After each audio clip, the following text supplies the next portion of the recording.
Hello student, आज हम क्या पढ़ेंगे। आज 10th के ज्योग्राफी का फर्स्ट लेसन जो है रिसोर्स एंड डेवलपमेंट, उसके बारे में पढ़ेंगे, चर्चा करेंगे। इसमें क्या होता है, रिसोर्स में रिसोर्स कहते क्या है। सबसे पहले ये जानेंगे कि रिसोर्स कहते क्या है। रिसोर्स वो होता है जो हमारे इन्वायरमेंट में, जो हमारे चारों तरफ इन्वायरमेंट में उपस्थित है, जो हमारे वातावरण में उपस्थित है, उसको हम संसाधन कहते हैं। रिसोर्स का हिंदी होता है संसाधन। जो हमारे चारों तरफ व्याप्त है उसको संसाधन कहते हैं। और जो हमारी जरूरतों को पूरा करता है, जो which are satisfy our need, जो हमारी जरूरतों को पूरा करता है वो संसाधन कहलाता है। और इसका अगर एकदम प्रॉपर दिया जाए डिफिनेशन तो हो जाएगा जो टेक्नोलॉजिकली एक्सेसिबल हो, इकोनॉमिकली फिजिबल हो एंड कल्चरली एक्सेप्टेबल हो। यानी जो औद्योगिक रूप से, प्रौद्योगिकी रूप से क्या होना चाहिए, एक्सेसिबल हो, जो उपयोग में होना चाहिए, इकोनॉमिकली फिजिबल हो। ऐसा नहीं कि अब मान लीजिए संसाधन है कि 100 रुपया का सोना है, आपको मालूम चल गया कि आपके घर में सोना है ना, और सोने का खादान है, आपको ये मालूम चला कि सोने के खादान है, और आप लगे उसमें खुदाई करवाने के लिए, उसमें उत्पादन को निकालने के लिए।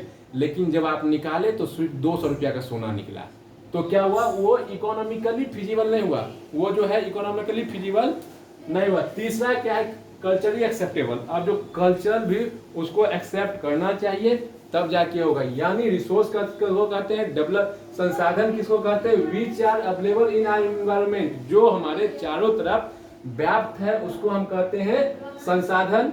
और जो हमारी जरूरतों को पूरा करता हो, जो टेक्नोलॉजिकली एक्सेसिबल हो, इकोनॉमिकली फिजिबल हो और कल्चरली एक्सेप्टेबल हो। This is the definition of resource. ये आपसे 1 मार्क्स से क्वेश्चन पूछा जाएगा, डायरेक्ट पूछा जाएगा। रिसोर्स की परिभाषा बताइए, या रिसोर्स की परिभाषा बताइए, है ना। उसके बाद फिर इन द ब्लैंक से पूछा जाएगा, 1 मार्क्स में पूछा जाएगा। दूसरा क्या है कि अब हम पढ़ेंगे रिसोर्स का क्लासिफिकेशन। रिसोर्स की क्लासिफिकेशन क्या है। रिसोर्स के क्लासिफिकेशन में यहाँ पे लिखे हैं कि क्लासिफिकेशन ऑफ रिसोर्सेज, है ना। रिसोर्सेज में क्या है, पहला जो इसका क्लासिफिकेशन है ओरिजिन के आधार पर, on the basis of origin. On the basis of origin में क्या हो जाएगा, ओरिजिन में हो जाएगा बायोटिक और अबायोटिक। बायोटिक में क्या है, फ्लोरा और फाउना, और अबायोटिक में क्या है, जिससे कोई लेना देना नहीं है। जिसमें बायोटिक में है लिविंग थिंग्स, अबायोटिक में है नॉन लिविंग थिंग, जो कि हमारे मतलब जो नॉन लिविंग थिंग है। और बायोटिक में क्या होगा, लिविंग थिंग, जो कि हमारे जिसको सजीव और निर्जीव कहते हैं। दूसरा क्या है, एग्जॉस्टिबिलिटी के आधार पे। एग्जॉस्टिबिलिटी के आधार पे क्या होगा, रिन्यूअल और नॉन रिन्यूअल। रिन्यूअल में क्या हो जाएगा, जो चक्रीय, जिसका हम पुनः उपयोग कर पाते हैं, जिसका उपयोग हम दोबारा कर पाते हैं, उसको रिन्यूअल कहते हैं। इसका सबसे अच्छा उदाहरण कि मान लीजिए पानी। पानी क्या है कि जब आप बाथरूम जाते हैं, नहाते हैं, तो वो पानी बह के नाले से होते हुए गंगा जी में जाता है, गंगा जी से होते हुए समुद्र में जाता है।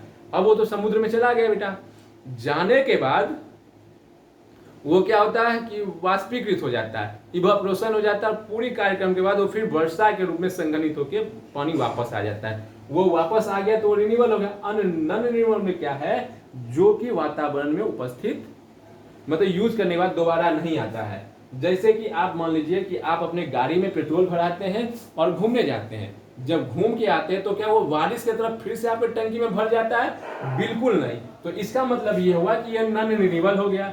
अब आइए ओनरशिप के आधार पे। ओनरशिप में भी क्या है, देखिए ओनर मतलब क्या होता है, मालिक। अब मालिकाना किसका किसका होगा, या तो आपका पर्सनल का हो जाए, या इंडिविजुअल का हो जाए, या नेशनल हो, या इंटरनेशनल हो। तो यहाँ पे हम एक एक करके पढ़ेंगे। पहले इंडिविजुअल। इंडिविजुअल में क्या होता है कि जिसपे सिर्फ और सिर्फ आपका अधिकार हो, जैसे आपका मोबाइल, आपका लैपटॉप, आपका बाइक, आपके घर का सामान, जिसपे सिर्फ और सिर्फ आपका अधिकार हो, कम्युनिटी का किसी का भी अधिकार न हो। अब दूसरा आइए कम्युनिटी में। कम्युनिटी में क्या होता है, जिसमें सभी का, समाज का सभी का अधिकार समान रूप से हो। जैसे मंदिर चले जाइए, पार्क चले जाइए, घाट चले जाइए, सभी जगह जो क्या है कि कम्युनिटी का समान रूप से ओनर होते हैं। वहां आप ये नहीं कह सकते कि आप यहाँ मत बैठिए, जो जहां बैठा है, जो काम कर रहा है, आप उसको मना नहीं कर पाएंगे। तीसरा क्या है कि नेशनल। नेशनल में क्या है, जो राष्ट्रीयता, राष्ट्रीय ओनरशिप में, जैसे कि मान लीजिए जिसपे डायरेक्ट सरकार का अधिकार हो, डायरेक्ट सरकार का अधिकार हो, जैसे कि मान लीजिए भारतीय रेल, भारतीय डाक, भारतीय हवाई जहाज, या ऐसा चीज जिसपे कंट्रोल सिर्फ और सिर्फ सरकार का हो, गवर्नमेंट का हो, रनिंग गवर्नमेंट का हो, वही होगा ये नेशनल। अब होगा इंटरनेशनल में क्या होगा बेटा, अब इंटरनेशनल में क्या होता है, जो 200 नॉटिकल माइल्स है, अब ये समझ लो कि ये जो इंडिया है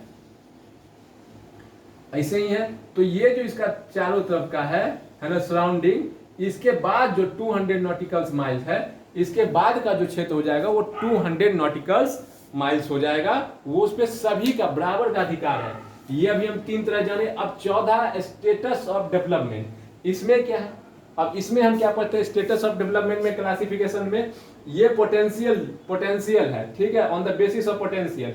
पोटेंशियल मतलब क्या कहते हैं, जिसमें कि आप कुछ कर सकते हैं, आपके अंदर पोटेंशियल है कि आप अपने बोर्ड के एग्जाम में 100 में 100 यानी 10 सीजीपीए में 10 सीजीपीए ला सकते हैं। आपके अंदर ये पोटेंशियल है, संभावित है, लेकिन आप वैसा नहीं कर पाते हैं। आप में संभावना है लेकिन आप नहीं कर पाते, दैट इज है ना पोटेंशियल।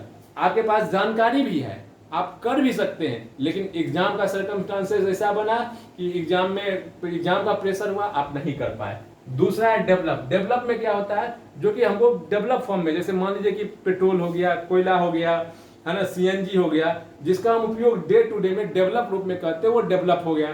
तीसरा है स्टॉक। स्टॉक्स में क्या होता है, स्टॉक्स में अब देखिए दोनों में माइनर अंतर है। इसमें आपके पास जानकारी है लेकिन इसमें आपके पास जानकारी नहीं, इसमें आप कर सकते हैं लेकिन इसमें आप कर नहीं सकते। मतलब कि मान लीजिए कि H2O है, आप ये जानते हैं कि H2O मतलब हाइड्रोजन के 2 परमाणु और ऑक्सीजन के 2 एक अणु मिलने से जल का निर्माण होता है, पानी बनता है। लेकिन जब हाइड्रोजन को आप इससे अलग कर दीजिएगा, हाइड्रोजन से एनर्जी निकलती है, तो क्या आप इससे पानी से हाइड्रोजन को निकाल सकते हैं? बिल्कुल नहीं निकाल सकते। काहे कि ये जो हो जाएगा इकोनॉमिकली फिजिबल नहीं होगा, इसलिए इसको हम नहीं रखते हैं। ये स्टॉक में क्या होता है कि आप जानते भी हैं लेकिन वो इकोनॉमिकली जो है वो फिजिबल ना होने के कारण वो रखते हैं। अब रिजर्व में क्या, रिजर्व में होता है बेटा ये कि जो आप अभी तो यूज कर रहे हैं लेकिन आने वाले जनरेशन के लिए, अपकमिंग जनरेशन के लिए आप उसको सुरक्षित रखते हैं, संचित रखते हैं, उसको रिजर्व में रखते हैं, उसी को कहते हैं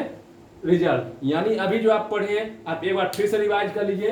पहले हम रिसोर्स पढ़े हैं, रिसोर्स में क्या पढ़े, रिसोर्स जो हमारे चारों तरफ व्याप्त हो, आप इन्वायरमेंट में व्याप्त हो, उसको कहते हैं, वो उसका दूसरा हो जाएगा जो हमारी जरूरतों को हमारी सेटिस्फाई करे, जो हमारी जरूरतों को पूरा करे।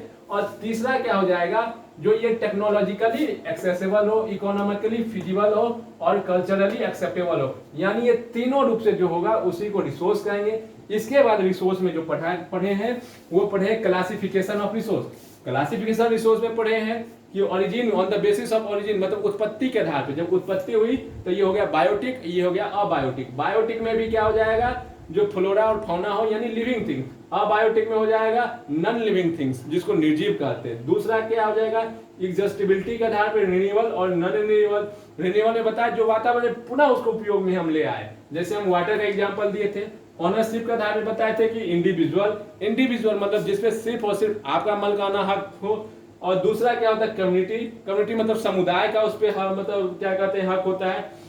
और तीसरा है नेशनल, जिसपे सरकार का वो होता है प्रभाव। इंटरनेशनल 200 नॉटिकल माइल्स के बाहर जो हो।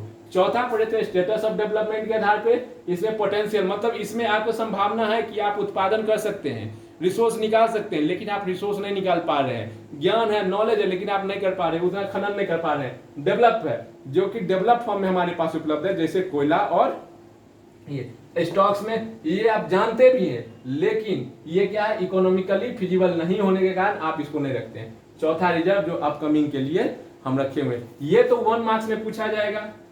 ये तो मान लीजिए डिफिनेशन है, डिफिनेशन ये 1 मार्क्स में पूछा जाएगा। लेकिन जब भी आप एग्जाम दीजिएगा तो आपके एग्जाम के पॉइंट ऑफ व्यू से क्लासिफिकेशन ऑफ रिसोर्स जो है वो short question, very short question में भी पूछेगा, 3 मार्क्स में भी और 5 मार्क्स में भी। मतलब जब भी आपको एग्जाम के पॉइंट ऑफ व्यू से ये भी इंपॉर्टेंट हो गया और ये भी इंपॉर्टेंट हो गया, definition with classification of resources. Thank you.